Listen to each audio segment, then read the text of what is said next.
هي دي الرنجه المبطرخه اللي ممكن تاخدها من عند ابو مجدي. وفسيخ حبيتين في الكيلو، حاطط لكم على كف ايدي اهو عشان تشوفوا بنفسكم. بصوا البسارية عامله ازاي، رنجه مخلله ب 100 جنيه. بص بص بص بص بص، اللهم صل على النبي. بصوا صباح الفل عليكم. بص الرنجه الهولندي، بسم الله ما شاء الله. تعالوا كده بقى نفتحها ونشوف الدنيا فيها ايه اهو.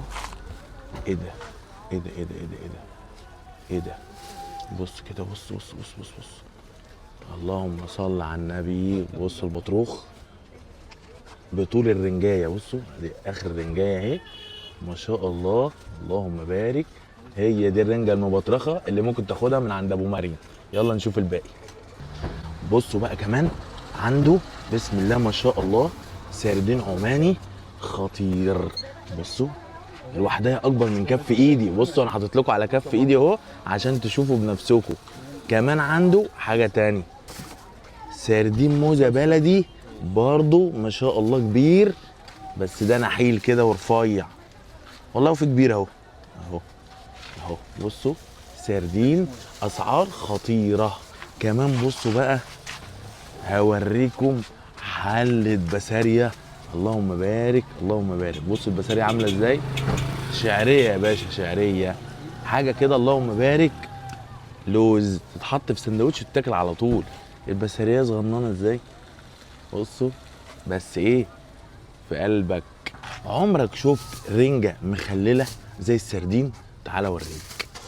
بص كده، ادي الرنجة المخللة، دي رنجايه مخلله مش مدخنه، يعني دي غير دي. بصوا عنده ما شاء الله احجام خطيره.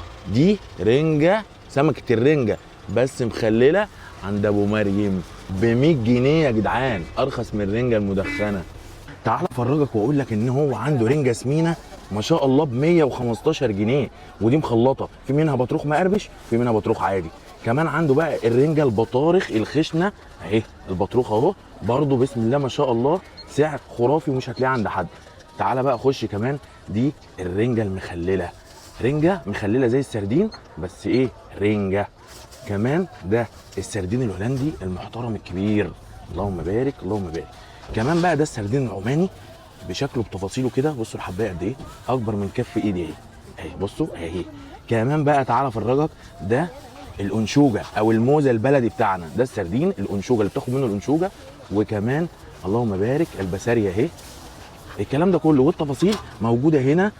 قول لي تم عشان اعرفك كل حاجه لو مهتم.